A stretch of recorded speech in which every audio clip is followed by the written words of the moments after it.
And hello there to you. Welcome in to the studio. Hashtag my favorite time of the day. Look at that on air button doing its thing.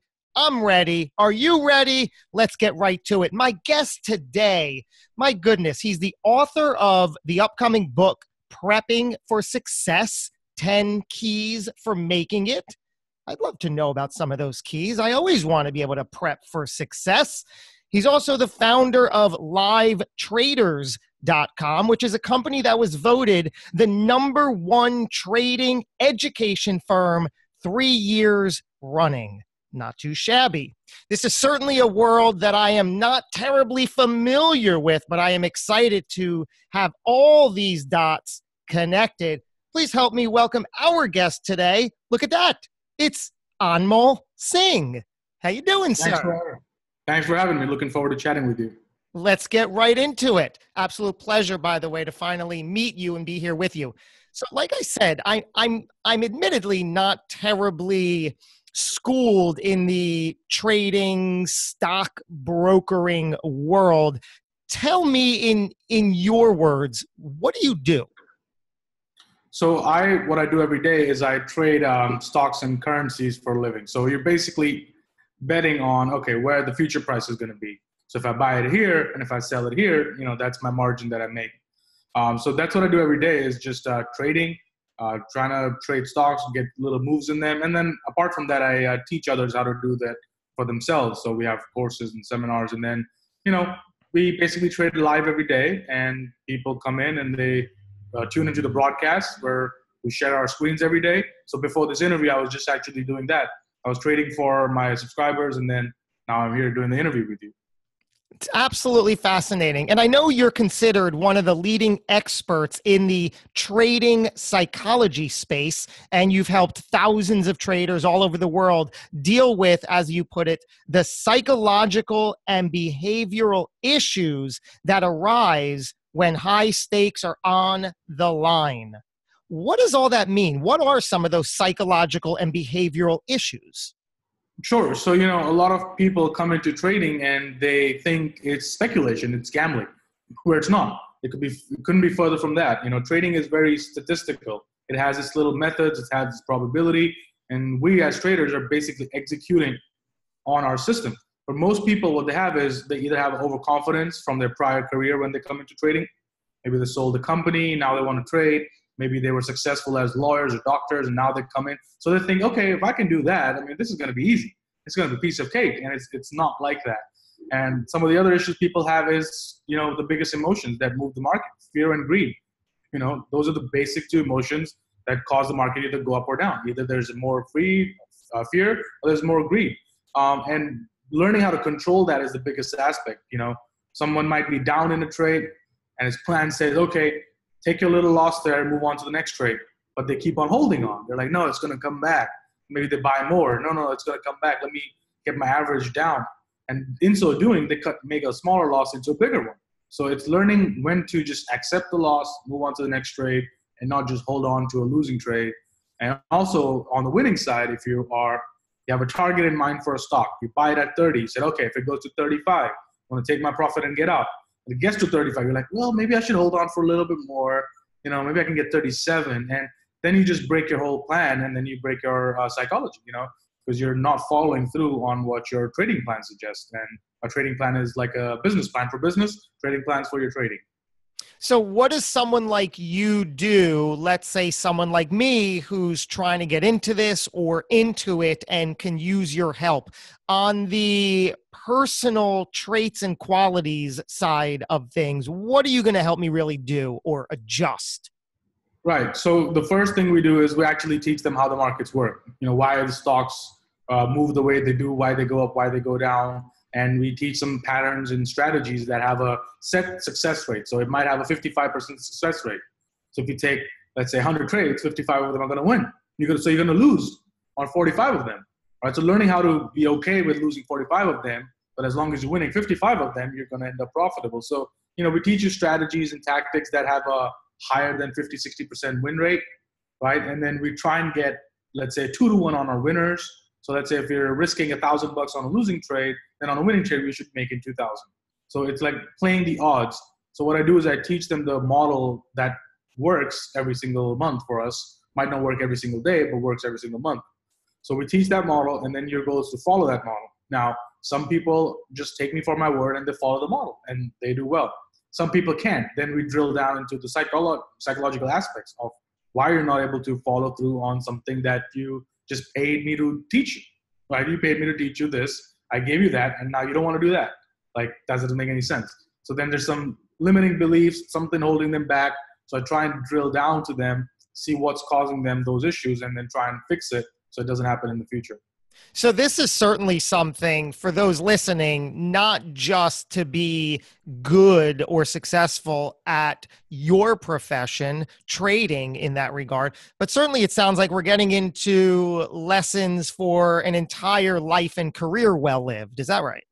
Oh, for sure. I mean, I learned more about myself when I came into trading. It was like there were so many psychological issues and everything comes out because trading is a roller coaster. And trading releases the same hormones, in our brain that are excreted when we're either gambling, right? We're either, let's say, having sex, we're doing drugs. I mean, those are the same serotonin, dopamine that's secreted on those activities, and the trading secretes the same hormones, right? So learning how to control that is a big thing because those hormones can really affect your thinking process. It's a very real thing. Those hormones, dopamine, serotonin, the research shows that trading secretes the same hormones that cocaine does. That's why you see in the old movies, all the Wall Street people, they did excess of that to make up for it when they were not trading. So you got to learn how to control that. That's a lot of dopamine every single day if you're a trader. So you learn how to control those aspects, and trading will teach you more about yourself. It'll bring all your issues from your life into your trading. So learning how to leave your personal life there and then come into trading, and you only do that. Just like a surgeon. A surgeon, if he's going to perform surgery, he has to leave all his life's baggage outside the surgery room, not take it with him when he's performing surgery. How important is, I know you mentioned self-control, how important is self-control or self-discipline to a successful life? 100%, because if it was only about learning information, taking courses, everybody would be successful, but it's not about learning, buying courses, signing up for programs. It's about actually utilizing and taking action on what you've learned. And the only way you can do that is through discipline, it's as simple as that. I can start working out right now. I can work out 5 hours today. Doesn't mean I'm going to get back in shape in 1 hour, in one day. It's a constant process. And to be able to follow a constant process, discipline is the most important thing ever. Because without discipline, there's nothing's going to happen. You can have all these great plans. You can do the visualization. You can do the meditation. You can journal a whole life's plan. But if you don't have discipline on actually following through on that, it all falls apart. Do you do some of those things, the meditation, the journaling, the visualization? I would love to say that I do them every day, but I don't. It's one of those things that I do it when I consciously remember to do it. The goal is to try and do it every day, but I would love to say I do it every day, but I don't. I might meditate, let's say, once a week. A journal I used to do every day. That was like 2 years ago. I used to journal every single day. Nowadays, I'm a lot more busier, so I might maybe write my goals down once a week, or once a month. Or I might just sit and ponder for like 10 minutes, at night. That's something I do every day, is just to kind of sit with myself without a TV, without the phone, and really just think, what can I do? Like, what can I do? So I have a whiteboard, and if I get any idea, you know what? I could contact this person to see if he's going to email his list, write down.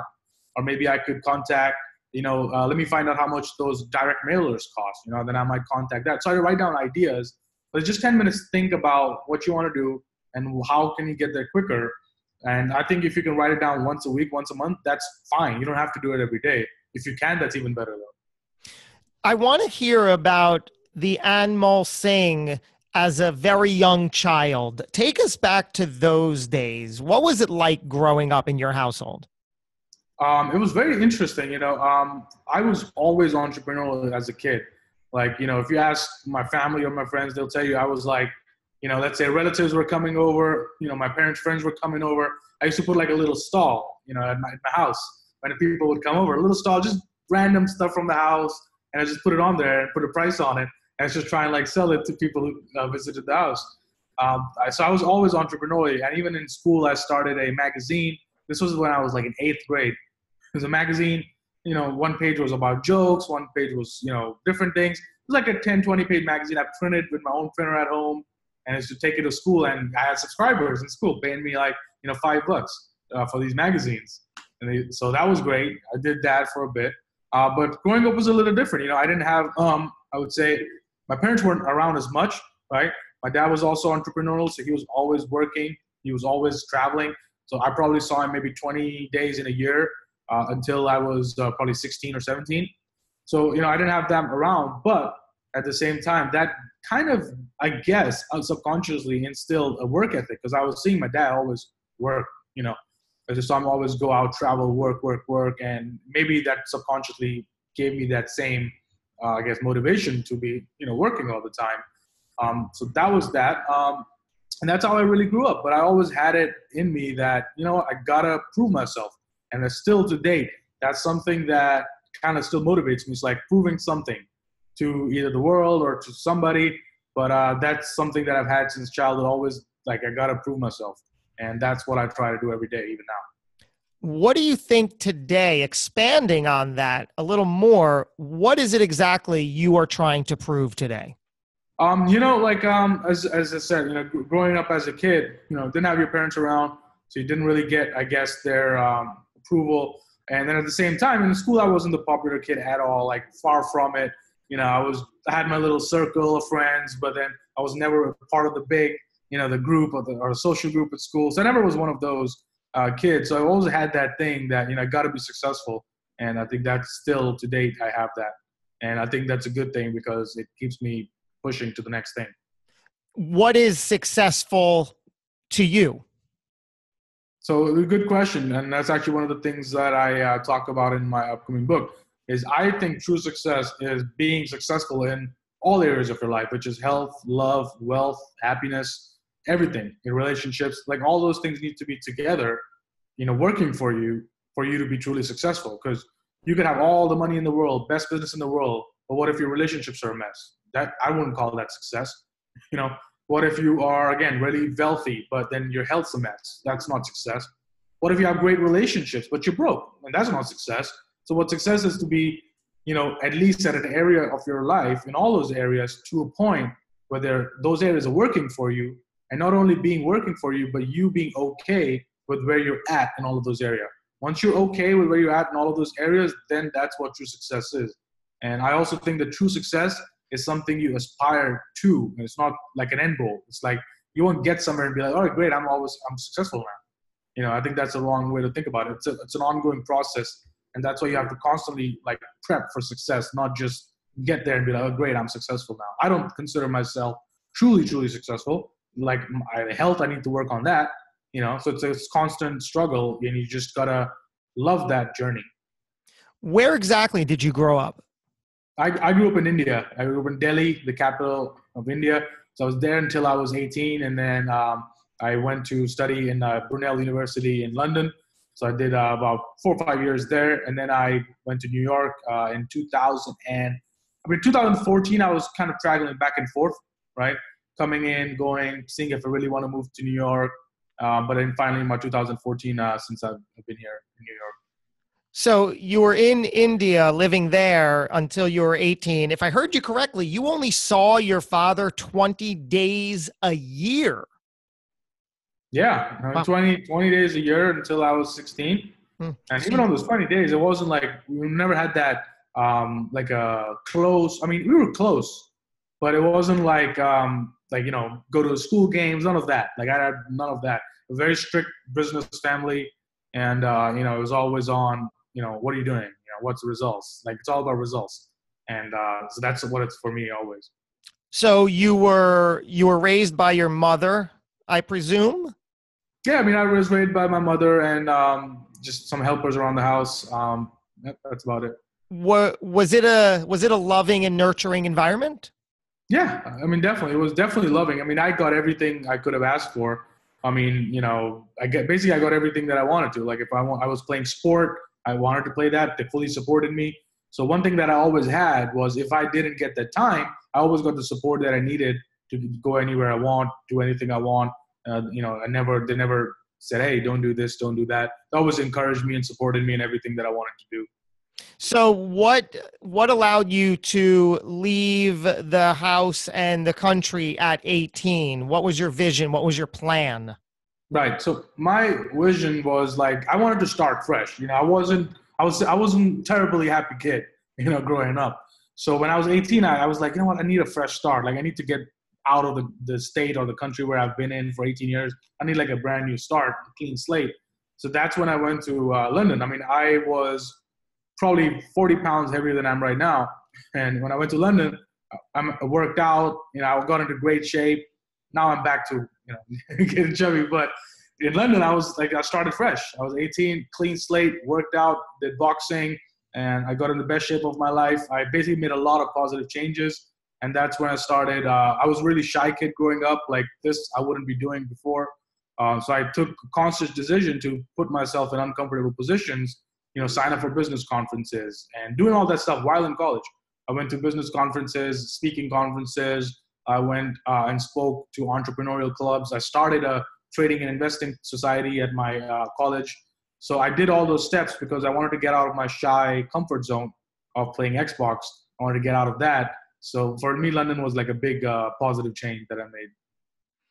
So I love that you said you put yourself in these quote unquote uncomfortable situations as the way to sort of throw yourself into the deep end. I love that. I agree with that. I find myself doing that a lot. And then you started a trading and investing society. How did you come to that industry at that point? Sure. So at the university, there was an entrepreneurial society talking about business, everything else. And I said, hey, can you guys teach me a little bit about how the stock market works? And they were like, oh, we don't really know. And so they don't really had much about that. So I said, okay, that's interesting. So I started reading books on the first year of university, started reading books about trading, articles about trading. I opened a small account, just, buying some shares here and there, just playing around, really not knowing what I'm doing. But by doing that and by reading and learning, I learned about the stock market. And I found out that a lot of other people in the entrepreneurial society were interested in something like this. So I said, you know what? I don't know much, but I know 2 pages more than what other people might know about, right? So let's start the Entrepreneurial and Trading Society. I started that, and it was great because everybody else was keen on learning. So we got together and we came ideas. Hey, you know what? Let's watch this TV show together, or let's watch this YouTube clip together. And it was just a learning environment. I wasn't teaching then. I was just learning with everybody. And people were like, oh, this was a great book I read by Warren Buffett. I'm like, all right, great, let's do this. And that's how the society started. And it piled on from there. In the second year, by that time, I was already trading. So I had a lot to offer. And then I started just doing these basic seminars. So I'm like, hey, here's what I learned today. And I just got and taught them. I think it's so important to reiterate the point you made that you went to the entrepreneurial people, the group there, and you discovered that there wasn't exactly anything being taught about the trading and investing, the stock market. So you brought that to the table, not really concerning yourself at that point of, am I qualified for this? You knew, like you said, I love that term, you're 2 pages ahead. You just knew 2 pages more, which I think is so important for so many entrepreneurs who are either on a path or looking for a different path. And I know for me personally, this kept me back for so long. I didn't think I was qualified, or I was scared that I might be called out for not being qualified. That's all called the imposter syndrome, which I know so many people that this just plagues. And you don't have to know it all, be it all, do it all. You just have to A, have a passion, right? And B, just know a little bit more than the people you want to help. And that's where you found yourself. Yeah, exactly. I mean, that's what life is. I mean, you look at when you're in kindergarten or in junior school or high school. I mean, it's not like the teachers are relatively successful people teaching you. They're great at mathematician. They work for NASA. None of that, right? They're teachers. So they just read the book before you did, and now they're telling it to you. And that's what it is. I mean, same for college. I mean, most of the professors, I mean, you know, they're not like wildly, if I'm studying business in college, they're not like successful business owners, CEOs of multiple companies. I mean, they just read the book before you did, and now they're able to teach it to you. So that's life, you know, that's anything. Yeah. And I also love that you said in that trading and investing society that you founded and created there, you said it wasn't a teaching thing, it was a learning thing. So you put yourself with them, among them, no shame in that. That's brilliant. So you just knew a bit more than them. You had the passion and the drive to guide and lead this society wherever it can go. But together, you all learned together, and it was a success, I imagine. Yeah, it was a great success. The society still exists. I'm out of the college now. The society is still going on, and I'm happy to say I started it. You know, started in 2011 and 2010, and now it's still going. So what happened as you were making your way through college, and now you're about to graduate? What's going on in your world then? So, you know, graduation was the time of when people start applying for placements or jobs. So, you know, you start applying because that's the next step. And then I was like, okay, great. And I'm going to do great. I'm already trading. You know, I'm already writing articles. I know a lot about this. I think I'm going to be ahead of most people there. And I started the society. So I'm like, oh, great. I got great credentials. And I was like, you know what? If I get a job, it's going to be for the top company. So I was like, okay, let's apply. I applied Goldman Sachs, JP Morgan, Citibank, like all the big banks. And I was like, all right, it's been 2 weeks. They said it takes about a week to get back to me. It's like 2 weeks now. Nobody got back. And it's 3 weeks now. Nobody got back. And then I realized, okay, they're not getting back. And then I said, okay, now maybe I start looking elsewhere. And I started applying for other banks and didn't get even to the smaller ones. So I was like, okay, this banking thing's out. That's done. That's not going to happen. Maybe I should go into business, marketing, something like that. I started applying for jobs there. And I almost got through to BMW as a marketing in there. So they did a little test, got through that, phone interview, got through that test, got through that again. And then they invited me to their headquarters there. And I thought I was the only one, but there were like 10 other people there, 10 other candidates. So it was like a thing. So I was there for a week. They tested you for like a week. And then there were like 3 people remaining. I was like, okay, great. I'm in the top 3. I'm going to get it. And then it was the last day. They were like, well, unfortunately, we've picked that person right there. So thanks for coming. And I was like, okay. So I had to go back. And I was like, shit, like not even business, not even marketing, not finance. Like, where am I going to go? I started applying for startups. They didn't call me back either because I was maybe too dressed up. It was a startup, and I went there with my suit and everything. They were in shorts. It's a very startup culture. And I was like, oh, wrongly dressed. Okay. You know, not fitting in the culture. They didn't call me back either. So I was like, this job thing's not working out. Like I'm willing to work for free. People still don't want me. I'm like, oh, damn, maybe this is not right. So then I was like, okay, I got to start creating something of my own. But that time was tough because my friends were already getting jobs. They were already going to work. And I was still in my dorm room. I'm like, university is over. They're going to their job. They've even moved out. And I got an extension so I can live in my dorm room for a little bit more till I figure out what's going on. And it was something because, you know, you would go out.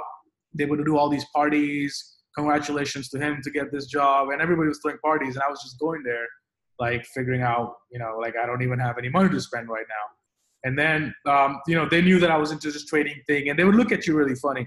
Oh, so you're still doing that trading thing? You know, how's that going for you? How's that going for him? And at that time I wasn't making money. So I was like, you know, it's going. It's getting there. It'll build up. And they were like, okay. And they would just chuckle like, you know, that, you know, he's not doing anything.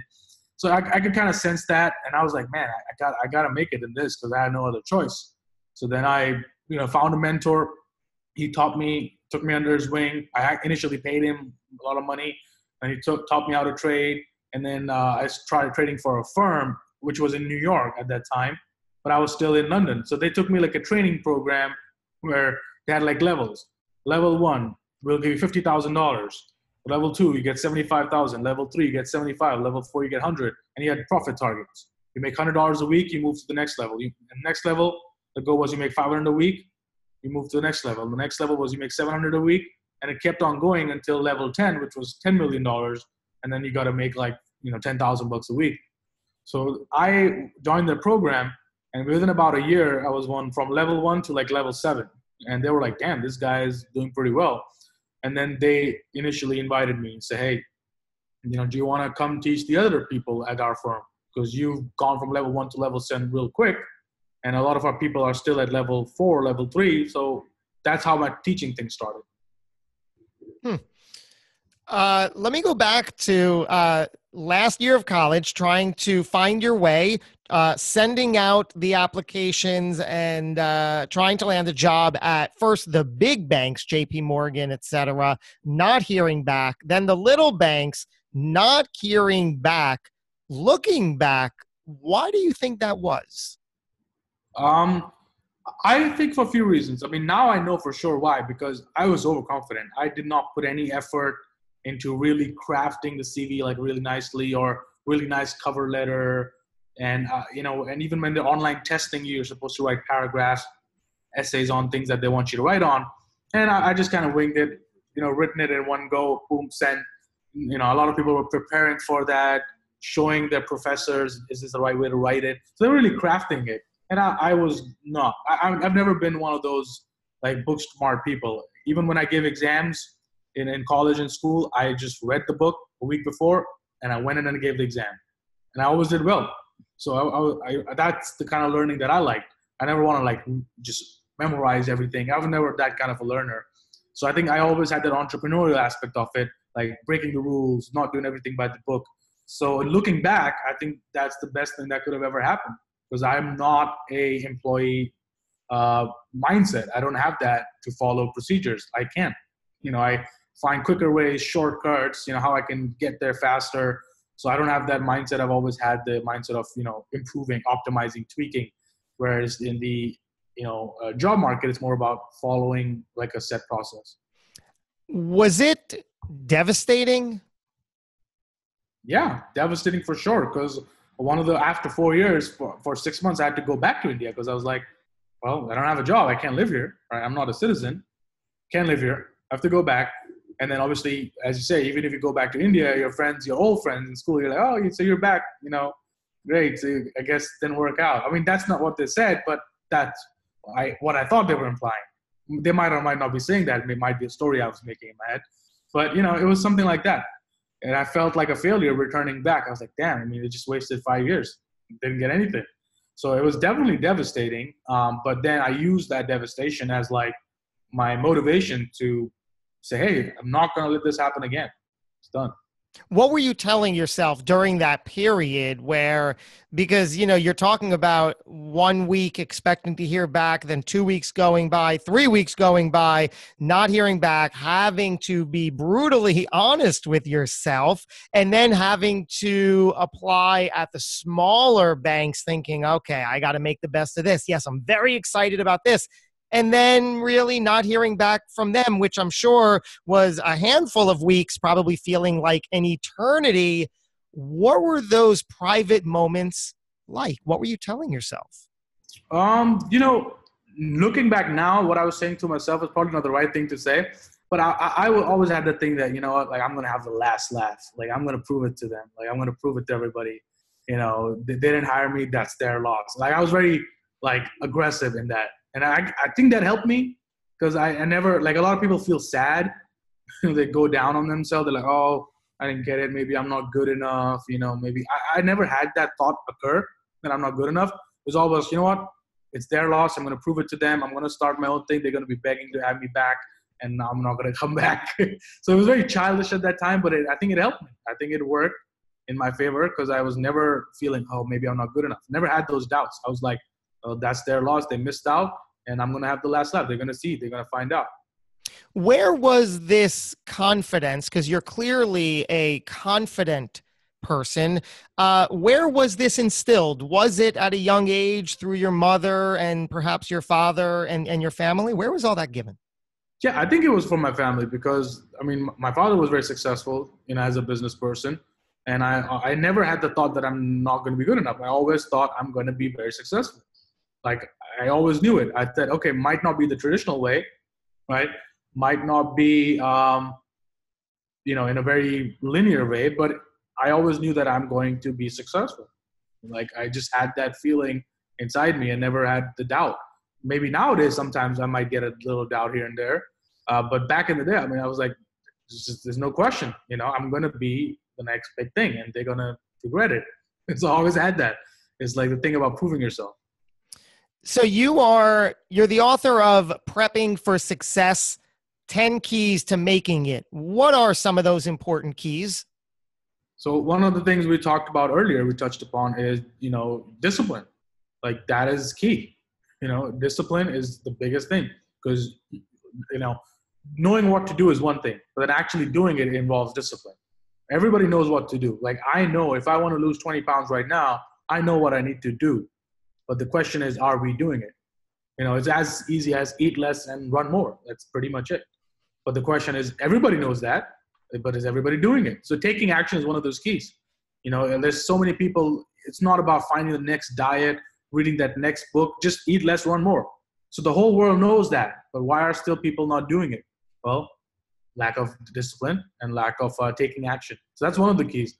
And the other one, the biggest one, is integrity, which is doing what you said you were going to do and then doing it when you said you were going to do it. So it kind of ties in with discipline, but integrity is key because how you do something is how you do everything in life. So it could even be, well, people might say, well, I don't have a lack of integrity. I put it in my calendar and I do everything. So there's no lack of integrity. Well, when's the last time a friend or somebody called you and you said, hey, let me call you back in a little bit, and you didn't? When's the last time somebody texted you and you sent them a text back, hey, just in the middle of something, let me get back to you, and you didn't for 3 days? When's the last time your parents called and you said you're going to call them back, right? Did you make your bed in the morning, right?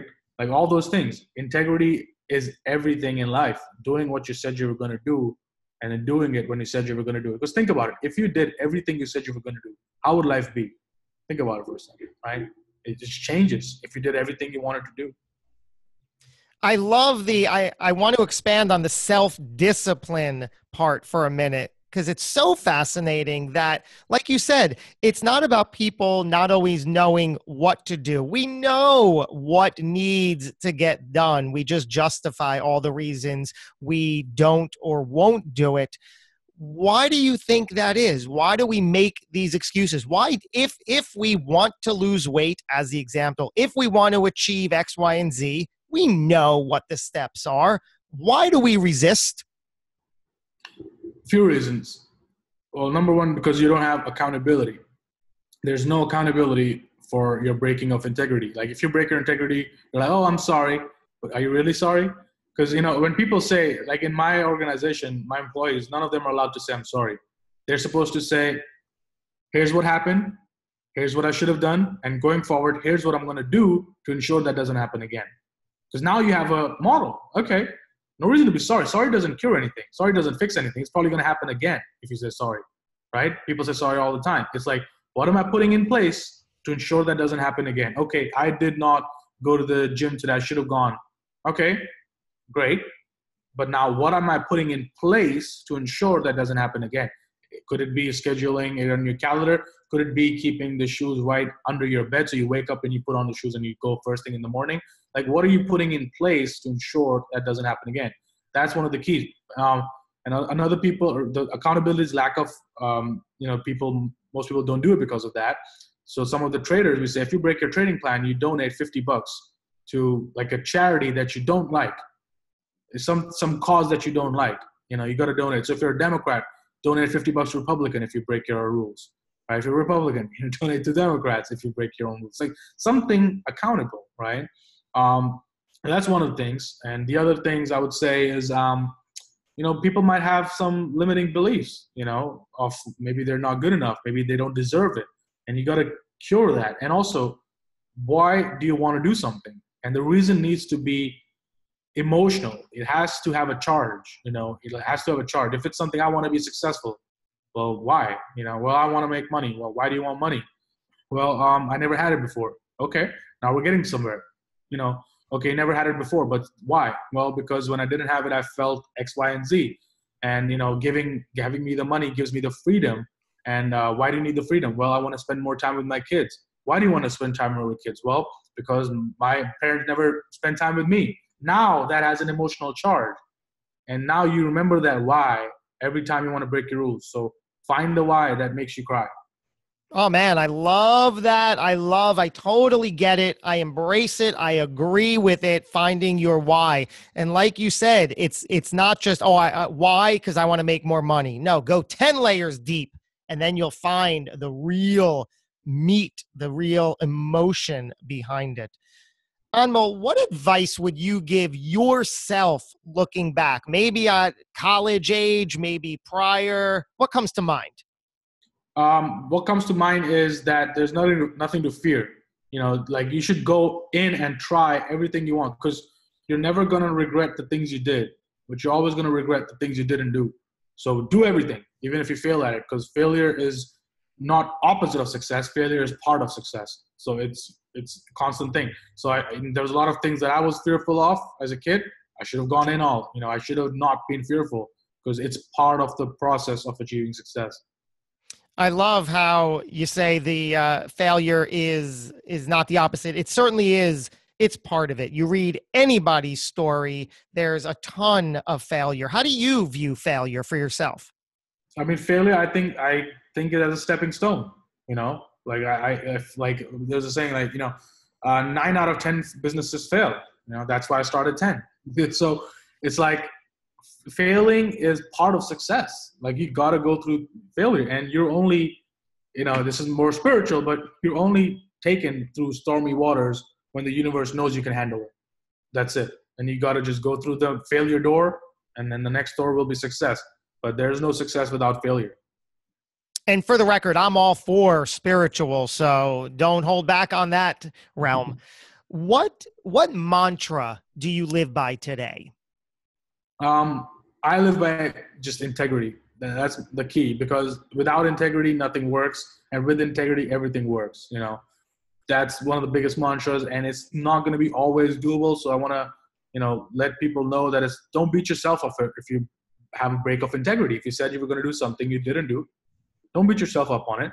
Just say, okay, here's what happened, and here's what I'm putting in place to ensure that doesn't happen. That's it. No need to feel sad. No need to go down.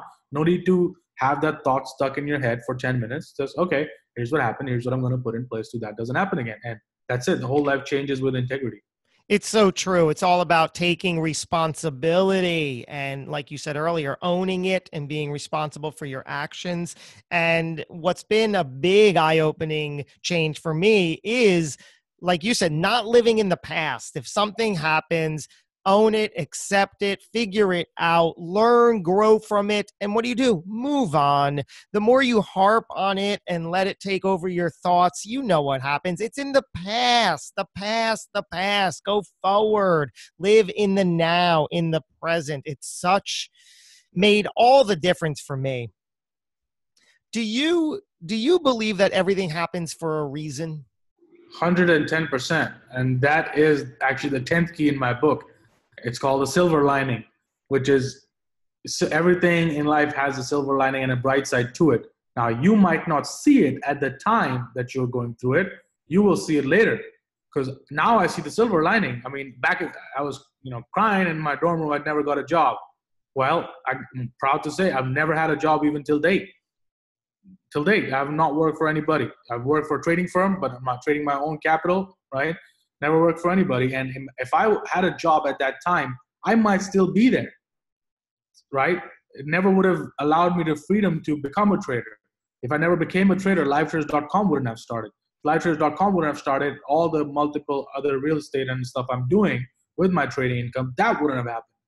So nothing would have happened. I would still probably be at a job, So there's a silver lining to that. And, growing up as a kid, maybe I was shy. Maybe I was not the most popular. But now I see what that motivation that gave me to succeed. Right now I see the silver lining. So Tony Robbins says it best. Life happens for you. Life doesn't happen to you. So life doesn't happen to you. Everything happens for you. So that's the thing. Everything will have a silver lining. Now, you might not see it at that very time, but it will become clear as the years progress. I hear you speaking loud and clear. Are you spiritual or religious in any ways today? I'm definitely spiritual. I might not be religious. Like, I don't follow guidelines, but I'm very spiritual. I believe in spirituality. I've meditated. I've had experiences where you can't deny spirituality, right? So spirituality, I'm a full believer in that. And again, doesn't need people don't need to believe in it. It's something that I believe in it, and it gives me power. It gives me, you know, the ability to calm down, get one with myself, or really know yourself. So for me, spirituality is about knowing yourself more than anything else. What do you believe happens when it's all over, when our time here on this earth is over? Well, that's a good question. Hard one to say, you know, because nobody really knows for sure. But you know, I would say it's gonna be a big psychedelic trip. It's gonna be like a DMT if you ever research on that. You know, it's gonna be one of those. You go through these tunnels. It's just gonna be nobody knows what's at the end of it. But I know for sure that the consciousness lives on. That I know for sure. You know, and again, you can't prove it, but that I know for sure that you might lose the physical body, but you're still going to be existing. You might lose the memories. You might lose everything you have right now physically, right? You will lose that. You're going to lose the thought process, but the consciousness, the soul, the essence of you, that continues to live on. And that's my personal belief. You have any fear around that? Um, yeah, why not? Yeah. I mean, sometimes I don't, sometimes I do, but I would say it's not really a fear. It's what you don't know that you don't know, right? So it's like some things you know in life for sure, some things you don't know, and this is kind of the unknown. So I think it's just an experience, and you take it as it goes. There's no past, future, present. It's now, and what happens will still be now. So I mean, the fear, yeah, you know, there's a fear of unknown, but then it could also be taken as excitement. You know, it's a new journey. And how is your experience today? Are you ecstatic? Are you loving every moment? Not every moment. You know, some moments can be frustrating. You know, but yeah, I mean, overall, I'm loving it. And overall, I have a plan that I want to get to. So every day is not easy. You know, every day is a struggle. Every day is a struggle to maintain your integrity. Every day there's a struggle to do what you want to do. Every day there's going to be that struggle. But I think that's life. That's part of life. You know, but you gotta love the process. If you love the process, these are just hurdles that you cross through, you jump through. You know, some people bang their head against the hurdle and they fall down. Well, you can go under it, you can go over it, you can go beside it. There's a lot of different ways to enjoy life. What exactly is next for you? Well, next for me, well, I recently started it's a physical business, my first physical business, because I've always been trading and then education and seminars and then real estate. But now I have a physical facility here. It's a car service center. So it's like a 10,000 square feet. It got a lot of employees in there. It's like my first proper, I would say, business physical. That's next for me. You know, it's growing every day. We're doing 10, 20,000 a week in sales. So now my goal is to get that to at least 50, 100,000 a week in sales. And then we can start doing well. So that's my goal right now with that store, to grow that and then maybe get another 2, 3, 4 and just expand from there. Absolutely fascinating. I'll leave you with this final question. Anmol Singh, how, sir, would you like to be remembered? I would, you know, I don't know, to be honest with you. That's a very good question. Maybe that I got to meditate on that this evening. But that's something that I'm not too clear on. You know, I don't know how I want to be remembered, but I definitely want to be remembered as a person with integrity. You know, that's something that I live for. So a person of integrity and person of discipline, that's what I want to instill in others and in myself. So that's what I would like to know. This has been extraordinary for me. I hope the same for you, and I hope the same for everybody listening. Anmol, if somebody wants to continue this dialogue and get in touch with you, how can they best do that? Sure. So the best way would be on Twitter and Instagram. My username on those, and we can probably put it in the show notes, is at Delta90. It's all spelled out. DELTANINETY. So Delta90 on Instagram and Twitter is the best way to keep in touch. Apart from that, if you're interested in trading, then you can head on to www.livetraders.com. And then if you're looking to learn more about the book, then you can go to preppingforsuccess.com/book. And then you can get some free chapters of the book in there. And then, we'll take it from there. I'll keep you posted on how the book's coming along. Absolutely fantastic. Anmol, I am so thrilled we got a chance to have this dialogue. Thank you for spending your time. Everybody tuning in, I hope you feel this has been time well spent. With that, we will carry on through next week. Have a fantastic day. Do your best. And until next time, go get 'em.